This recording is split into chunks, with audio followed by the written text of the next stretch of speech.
İnat gayip olab kıyatır seni. Yüzüne şahsi maşinanla. Ya şanla olab kıyatır. Havaya karat. Bağlar rengi çıkar. Kellengi çıkar. O benim ek maşinamı çeker. Ne bileyim?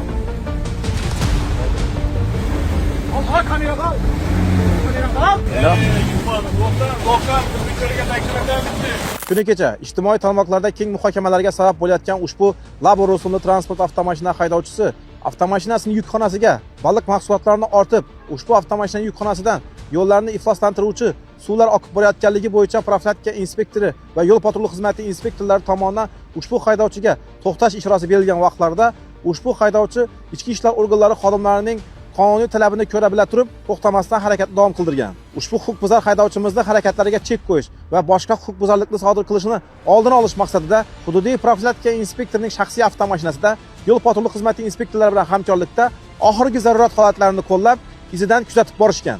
Ko'rilgan chora-tadbirlarga qaramasdan ushbu Labo rusumli avtomashina haydovchisi ichki ishlar organlari xodimlarining qonuniy to'xtash ishorasiga bir necha marotaba amal qilmasdan tibbiy ko'rikdan o'tishni so'raganda ham ushbu haydovchi qonuniy talabni bajarmasdan harakatni davom qildirgan. Ushbu holat yuzasidan yo'l patrul xizmati inspektorini yo'l harakati xavfsizligi boshqarmasi boshlig'i nomiga yozgan bildirgisiga asosan ushbu transport vositasi va haydovchining shaxsiga oydinlik kiritildi.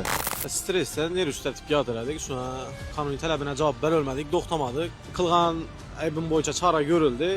İçki ishlar xodimidan ham uzr so'rab qolamiz. Qilgan ishimizdan pushaymonmiz. Hech kimga tavsiya beramiz buni. Shu qonun bilan yuraverar. Qonun ustuvor, jazo muqarrar o'shandan. Qilgan ishimizdan pushaymonmiz. Belgilangan tartibda ushbu qo'pol qoidabuzarlikni sodir qilgan haydovchimizga nisbatan Ma'muriy javobgarlik to'g'risidagi kodeksning 194-moddasi, ya'ni ichki ishlar organlari xodimlarini qonuniy talablarni bajarmaslik va Ma'muriy javobgarlik to'g'risidagi kodeksning 136-moddasi, haydovchining tibbiy tekshiruvdan bosh tortishi holati yuzasidan ma'muriy bayonnoma rasmiylashtirilib, transport vositasi vaqtinchalik ushlab turish uchun jarima maydonchasiga joylashtirildi.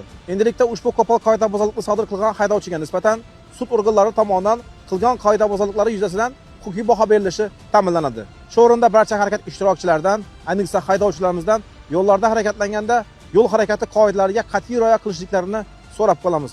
Unutmang, qonun ustuvor, jazo muqarrar ekanligi albatta ta'minlanadi.